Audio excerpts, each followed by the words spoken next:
पिछले एपिसोड में हमने देखा कि सुयांग को घूमते हुए एक ओल्ड मैन मिलता है और वह ओल्ड मैन सेंगसुची पैलेस का पुराना लीडर होता है जो सुयांग को एक जेड एमुलेंट देता है और उस एमुलेंट का यूज करते हुए सुयांग सेंगसुची पैलेस में मौजूद सभी मास्टर्स से जो चाहे वह काम करवा सकता है। साथ ही साथ वह सुयांग को 3 गोल्डन कॉइन भी देता है जिसका यूज करते हुए वह सेंगसुची पैलेस के अंदर मौजूद टेलीपोर्टेशन फॉर्मेशन के रास्ते सीक्रेट रैलम में जा सकता है। अब सुयांग सेंगसुची पैलेस में डोंगमी और लुओ के साथ आकर उन तीनों कॉइन का यूज करते हुए फॉर्मेशन पोर्टल को एक्टिवेट करता है और अब वह डोंगमी, लुओ और डीमन एम्परर के साथ टेलीपोर्ट होकर सीधा सीक्रेट रैलम में आ जाता है। अब सीक्रेट रैलम को देखते ही डीमन एम्परर काफी ज्यादा एक्साइटेड हो जाता है और बोलने लगता है कि उसे यह जगह बहुत ही ज्यादा पसंद आई है। तभी डोंगमी बोलता है, आज से इस सीक्रेट रैलम में मौजूद सभी हर्ब्स और ट्रेजर हमारे टियान सेक्ट के हुए। तभी लुओ बोलता है, हमें इस सीक्रेट रैलम के बारे में ज्यादा कुछ नहीं पता है और हमें यह भी नहीं पता कि इस सीक्रेट रैलम में कितने ज्यादा ट्रेजर्स मौजूद है। डोंगमी बोलता है, तुम बस अपना मुंह बंद करके मुझे फॉलो करो, मैं यहाँ पर मास्टर के साथ मिलकर सब कुछ संभाल लूंगा। और अब वहाँ पर लुओ और डोंगमी आपस में बहस करने लगते हैं। वहीं पर लुओ बोल रहा होता है, मेरी पावर तुमसे कहीं ज्यादा है तो तुम मुझे सीनियर बोलो और मेरी रिस्पेक्ट करो। वहीं पर डोंगमी बोल रहा होता है, मेरे मास्टर सुयांग है और उन्होंने मुझे ट्रेनिंग दी है जिस वजह से मैं उनका सबसे पावरफुल डिसाइपल हुआ, तो तुम्हें यहाँ पर मुझे सीनियर बोलना चाहिए। दूसरी ओर सुयांग चलते हुए आसपास मौजूद सभी हर्ब्स को अपनी पावर का यूज करते हुए उन्हें अपने हिसाब से कंट्रोल कर रहा होता है। तभी उसकी नजर उसके सामने मौजूद एक लोटस पर पड़ती है। अब सुयांग उस लोटस को अपने हाथ में लेते हुए उसके अंदर अपनी थोड़ी सी स्पिरिचुअल पावर डालता है जिससे वह लोटस वहां पर खिल जाता है। और अब यह देखकर डीमन एम्परर हैरान होते हुए बोलता है, मास्टर यह लोटस तो 9th ग्रेड ट्रेजर है और इसके अंदर बहुत ही ज्यादा मात्रा में स्पिरिचुअल एनर्जी मौजूद है। यह सुनते ही सुयांग डीमन एम्परर को पकड़ने के लिए वह लोटस दे देता है और अब वह सभी लोग वहां से आगे बढ़ते हैं।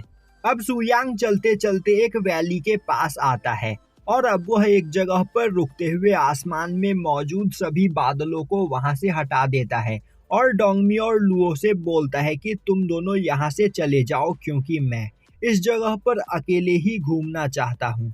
जो सुनते ही डोंगमी और लुओ वहां से चले जाते हैं। अब हमें एक जगह पर कुछ लोगों को दिखाया जाता है जो आपस में फाइट कर रहे होते हैं।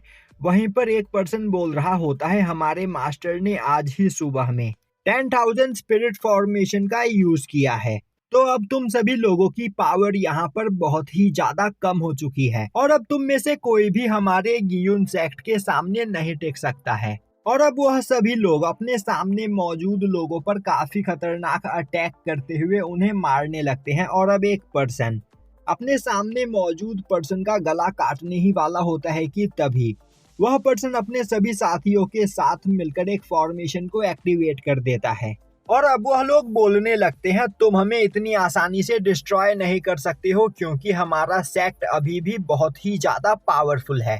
तभी सामने खड़े पर्सन बोलते हैं, तुम्हारे गियुन सेक्ट की हालत खराब हो चुकी है और तुम में से कोई भी हमारा सामना नहीं कर सकता है, तो फिर अब तैयार हो जाओ अपने गियुन सेक्ट का नाम बदलकर गुसिन सेक्ट रखने के लिए।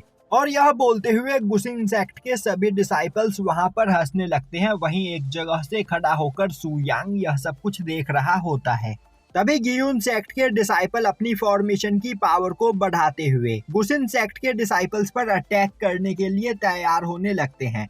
अब उनके फॉर्मेशन की पावर को देखकर सुयांग बोलने लगता है, इन लोगों के पास 10,000 स्पिरिट फॉर्मेशन है, मैं यह देखकर काफी ज्यादा इम्प्रेस हुआ। तभी गुसिन सेक्ट के सभी डिसाइपल्स अपनी पावर को मर्ज करते हुए वहां पर एक जाइंट स्वॉर्ड को समन करते हैं और अब वह उस जाइंट स्वॉर्ड से अटैक करते हुए गियुन सेक्ट के फॉर्मेशन को डिस्ट्रॉय कर देते हैं। जिसके बाद वह बोलने लगते हैं, इन गियुन सेक्ट के डिसाइपल्स को लग रहा था कि यह लोग हमारे सामने टिक पाएंगे, तो फिर चलो अब टाइम आ गया है पूरे के पूरे गियुन सेक्ट को डिस्ट्रॉय करके उन्हें अपने गुसिन सेक्ट में मिला लेने का। और अब यह बोलते हुए वह लोग वहां से जाने लगते हैं। तभी उनकी नजर सू यांग पर पड़ती है। अब सू यांग को देखते ही एक पर्सन बोलता है, तुम सच में बहुत ही ज्यादा अनलकी हो जो इस वक्त हमारे सामने आ गए। और अब दो लोग काफी तेजी से सू यांग पर अटैक करते हैं। तभी सू यांग उन दोनों पर अटैक करते हुए उन्हें मार देता है। और अब यह देखते ही वहां खड़ा तीसरा पर्सन काफी ज्यादा डर जाता है और सू यांग के सामने बो डाउन करते हुए माफी मांगने लगता है और बोलता है, मास्टर प्लीज आप मुझे माफ कर दीजिए, मैं आपकी पावर को यहाँ पर पहचान नहीं पाया था। तभी डीमन एम्परर हंसते हुए बोलता है, क्या हुआ, आखिर अचानक से तुम्हारे बोलने का तरीका कैसे बदल गया। वहीं पर वह पर्सन डर से थर-थर कांप रहा होता है। जो देखते ही डीमन एम्परर बोलता है, तो यहाँ पर अगर जिंदा रहना चाहते हो तो मेरे एक सवाल का जवाब दो। अभी यहाँ पर जिस फॉर्मेशन का यूज हुआ था, क्या वह 10,000 स्पिरिट फॉर्मेशन था।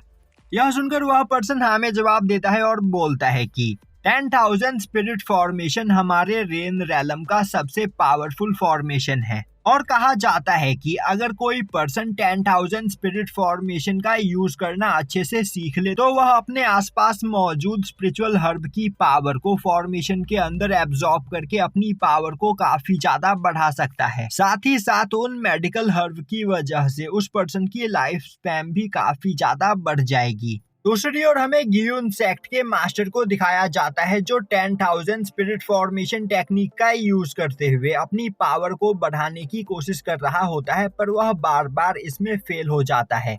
और अब वह अपनी बगल में खड़ी लड़की से बोलता है, एक और बार, मैं यहाँ पर एक और बार ट्राई करना चाहता हूँ, तो मेरे चारों ओर मेडिकल हर्ब रखो। तभी वह लड़की बोलती है, मास्टर अभी आप 10,000 स्पिरिट फॉर्मेशन के 64 लेवल पर हो और यह लेवल सबसे ज्यादा खतरनाक माना जाता है, तो आपको यहाँ पर थोड़ी देर आराम करना चाहिए। तभी गियुन सेक्ट का मास्टर बोलता है, मुझे जल्द से जल्द 10,000 स्पिरिट फॉर्मेशन के लेवल 65 पर पहुंचना है, जिससे मेरी पावर और भी ज्यादा बढ़ जाएगी। और तो और अभी हमारा गियुन सेक्ट यहाँ पर खतरे में है, जिसे बचाने के लिए मुझे कुछ भी करके अपनी पावर को ज्यादा से ज्यादा बढ़ाना होगा, वरना हमारा पूरा सेक्ट डिस्ट्रॉय हो जाएगा। अब यह सुनते ही वह लड़की सेक्ट मास्टर के चारों ओर कई सारे स्पिरिचुअल हर्ब रख देती है, जिनकी पावर का यूज करते हुए सेक्ट मास्टर 10,000 स्पिरिट फॉर्मेशन को एक्टिवेट करता है। और तभी उस फॉर्मेशन के अंदर एक बबल बनता है और उस बबल के अंदर सू यांग दिखाई दे रहा होता है।